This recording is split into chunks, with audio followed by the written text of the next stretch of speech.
E aí, galera, beleza? Sou o professor Michel de Biologia. Estamos aqui agora para mais uma aulinha, tendo em vista a biodiversidade. Vamos falar dos chamados fungos. Os fungos, por muito tempo, foram erroneamente considerados como plantas, só porque eles eram sésseis, fixos e tinham parede celular. E aí nós vimos com o tempo que eles não eram autótrofos como os vegetais e que tinham características peculiares que mereciam agora ser inseridas num grupo particular, num grupo só deles. Então vamos caracterizá-los. Vamos ver alguns aspectos do funcionamento dos seus corpos, vamos ver a classificação e a importância que podemos dar, tanto econômica quanto ecológica. Então, no próximo slide, a gente já define agora, já deixo para vocês organizadinho aqui, o que são fungos. Fungos são organismos eucariontes, tem material genético organizado por um envoltório nuclear, uma carioteca, alguns poucos unicelulares, a maioria pluricelular. Esses seres não fazem fotossíntese, não são autótrofos. Olhar um cogumelo lá, parece que ele está no chão, ele não está no chão. Ele está crescendo sobre fezes, sobre casca de árvore, sobre matéria orgânica, sobre um cadáver. Ele vai liberar enzimas líticas que degradam a matéria orgânica e eles absorvem pequenos monômeros. Então, enzima protease é liberada, quebra proteína aminoácido, ele absorve aminoácido. Enzima lipase é liberada, quebra lipídio em ácido graxo e glicerol, ele absorve. E assim vai. Então, eles são heterótrofos por absorção. Animais são heterótrofos por ingestão. Trazem o alimento para dentro do corpo para quebrar. Tem a cavidade digestória para isso. Fungo não. Fungo libera as enzimas no meio, degradando a matéria orgânica, e eles absorvem diretamente através da membrana plasmática, por difusão, os nutrientes resultantes. Então, eles são heterótrofos por absorção. Podemos dizer até que eles têm uma digestão fora do corpo, uma digestão extracorpórea. Tem parede celular? Tem, mas não como a dos vegetais. Parede celular de vegetal, de planta, é feita de celulose. Parede vegetal de fungo é feita de um polissacarídeo que também encontramos em animais, que é a quitina, o mesmo açúcar que forma a casca, o exoesqueleto dos artrópodes. Quando você vai ver os açúcares de reserva, que são construídos pela união de vários monossacarídeos, várias glicoses, nos animais nós temos o glicogênio, nos vegetais nós temos o amido. Fungos, assim como os animais, apresentam glicogênio como açúcar de reserva. Então, peraí, eles têm características de vegetais, são sésseis, tem parede celular, mas tem característica de animal. Tem quitina na parede celular, como os artrópodes, tem glicogênio como reserva, como os animais. Por isso, com essas características agora em comum os dois grupos, foi melhor criarmos um grupo taxonômico só para eles. Como é que são as células de um fungo? As células de um fungo são células alongadas, podendo ser uni- ou plurinucleares, que a gente vai ver agora no próximo slide. São as chamadas hifas. Tá? Para frente, aí nós temos aqui em cima hifas com septos, septadas, divididas em várias células. Cada célula ali agora tem o seu núcleo direitinho, mas algumas células de fungos têm a fusão desses septos e aí você tem uma hifa cenocítica ou plurinucleada, tanto faz. Essas células alongadas formam agora a estrutura celular básica do fungo. E nós vamos ter várias hifas formando o corpo do fungo, que eu vou chamar de micélio. Nós podemos ver no próximo slide, mais 2 slides na verdade, mais um também. Olha lá, um cogumelo, quando você olha para ele, ele é formado de várias células alongadas, várias hifas. E o conjunto inteiro de hifas é o micélio, o corpo dele. No caso do cogumelo, que é um basídeo miceto, a estrutura reprodutiva é aquele chapéu do cogumelo. Ali nós temos produção de esporos, que são células que sozinhas formam novos seres. Então ali nós temos a estrutura especializada na reprodução. Ora, as hifas crescem sobre a matéria orgânica e aí, esse cogumelo, muitas vezes, vamos pensar no cogumelo agora, vai lá e é predado por um animal, porque ele é rico em glicogênio. Se uma hifa restar, ela regenera o fungo inteiro, então tem alta capacidade de regeneração. Se a gente pensar agora numa escala menor, as micoses na pele não vão formar esse corpo de frutificação grandão que parece um chapéu. Não, mas é a mesma lógica. Você vai ter aquela erupção na pele, aí você vai lá e passa o remédio, passa o antimicótico. Aí sua pele voltou ao normal. O médico fala para você passar 10 dias, você passa 2 e já sumiu. Ah, não vou passar mais. Tem que passar, porque você pode ter uma hifa ali no meio da matéria orgânica da sua epiderme, uma hifa que reste, regenera o fungo inteiro, regenera a micose inteira. A região reprodutora, que no caso dos basidiomicetos é esse chapéu em cima do cogumelo, eu vou chamar de corpo de frutificação, tá? Mas nem todo fungo vai ter essa estrutura dilatada. Os cogumelos, o grupo dos basidiomicetos é que tem isso. Espera aí. Então nós vamos ver micoses, bolores, cogumelos, todos agora, como a gente pode ver no próximo slide, serão exemplos de fungos, exemplos de seres que se aproveitam de matéria orgânica para poderem agora se alimentar, decompondo essa matéria no meio. Podemos ver no próximo slide. A organização dos fungos em 4 grandes grupos. Existe um 5º grupo à parte, que é um grupo agora mais primitivo, que são os deuteromicetos. Nós vamos falar dos 4 principais: os quitridiomicetos, zigomicetos, ascomicetos e basidiomicetos. Observem as sinapomorfias ali na filogenia, na árvore genealógica evolutiva. Todos aqui têm hifas, todos aqui têm quitina na parede celular, todos reproduzem por esporos, armazenam glicogênio e podem agora se aproveitar de matéria orgânica residual, decompondo para absorver os nutrientes. Os basidiomicetos, que têm aquele chapéu, que é o corpo de frutificação agora dilatado, que pertencem a um grupo específico. Os basidiomicetos incluem os cogumelos, enquanto que os demais não vão ter necessariamente esse aspecto. Mas passando o slide, por favor.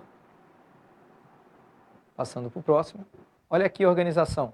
Então nós temos quitridiomicetos, que têm flagelos, zigomicetos, que têm esporos sexuados, mas não tem corpo de frutificação, são os bolores. Ascomicetos são as leveduras, que nós utilizamos muito na indústria de alimentação. Basidiomicetos ou basidiomicota, que são os cogumelos e orelhas de pau, que tem um corpo de frutificação, agora bem evidente, chamado basidiocarpo. E, finalmente, os deuteromicetos, que são fungos sem classificação definida, porque são imperfeitos, não têm aquelas características marcantes que falamos. Alguns têm a quitina, outros não apresentam. Alguns têm as hifas alongadas, outros não têm. Então é complicado. A classificação nesse ponto ainda fica um pouco polêmica. Mas, seguindo em frente, no próximo slide, a gente observa cogumelos e bolores. Beleza, importantes, como nós já falamos, para decomposição, porque permitem também reciclagem da matéria orgânica no meio, porque se alimentam de matéria orgânica residual e liberam sais minerais que poderão ser reaproveitados agora pelos vegetais. Beleza, então vamos organizar isso. Vamos ver no próximo slide. A reprodução. Nós temos tanto reprodução sexuada quanto assexuada. Podemos ter o micélio ali no centro, liberando agora estruturas reprodutivas únicas como esporos. Mas espera aí, eu posso produzir esporos por mitose, que é a reprodução assexuada clássica, mas eu posso ter agora fusão de núcleos pela fusão de citoplasmas, plasmogamia e cariogamia, formando um núcleo diploide que vai fazer meiose e formar esporos que voltam a originar os micélios. É importante que a cariogamia vai permitir aumento da variabilidade genética, porque mesmo 2 fungos diferentes podem ter agora proximidade no crescimento e apresentar essa fusão do citoplasma e a fusão de núcleos. Então aqui, mesmo eles sendo sésseis, tem reprodução sexuada e tem reprodução assexuada. No próximo slide, a gente destaca, nós colocamos para vocês a base para os vestibulares, a importância dos fungos. Servem agora para reciclagem da matéria nos ecossistemas, ao se alimentarem da matéria orgânica residual cadavérica, quebram e liberam sais minerais que serão reaproveitados pelos seres. Como a gente já falou em aula de ecologia, nada se perde, nada se cria, tudo se transforma. A matéria é reaproveitada nos ecossistemas pela ação de bactérias decompositoras e dos fungos. Beleza. Os fungos competem com essas bactérias. Então, qual é a arma das bactérias? Multiplicar rápido. Em 20 minutos, uma bactéria forma 2. Qual é a arma dos fungos? Produzir substâncias que atrapalham o metabolismo bacteriano. Lá no começo do século XX, Alexander Fleming observou que em culturas de bactérias em laboratório que acidentalmente tinham sido contaminadas com um fungo do gênero Penicillium, as bactérias não cresciam. Então ele deduziu que o fungo produzia alguma coisa para atrapalhar o crescimento bacteriano e assim ele tinha como crescer normalmente e ficava com alimento, com matéria orgânica para ele. Essa substância que inibe a reprodução bacteriana, anticontra a biovida, os antibióticos. O primeiro antibiótico conhecido, a penicilina, veio justamente dos fungos do gênero Penicillium. Eles são responsáveis pelas micoses, quando crescem na nossa epiderme, formada de matéria orgânica morta nos animais. Tem cogumelo que é comestível, champignon, shiitake, pela grande quantidade de glicogênio que apresentam, são nutritivos. São usados para fabricação de pão, de cerveja, na indústria na indústria agora de bebidas alcoólicas, justamente fermentadas, graças à fermentação alcoólica que os fungos do gênero Saccharomyces, as leveduras, o levedo do gênero Saccharomyces produzem. E tem que tomar cuidado, que já que eles têm muito glicogênio, diversos animais predam, se alimentam deles, alguns, ao acaso, desenvolveram a capacidade de sintetizar substâncias neurotóxicas, que podem causar morte, são venenosos, ou que em doses menores podem causar alucinações. Então nós temos casos de cogumelos que são venenosos, mas que podem levar o organismo agora a ter problema no funcionamento do sistema nervoso, como o ácido lisérgico, que hoje é totalmente sintetizado, mas inicialmente foi descoberto junto ao famoso chá de cogumelo.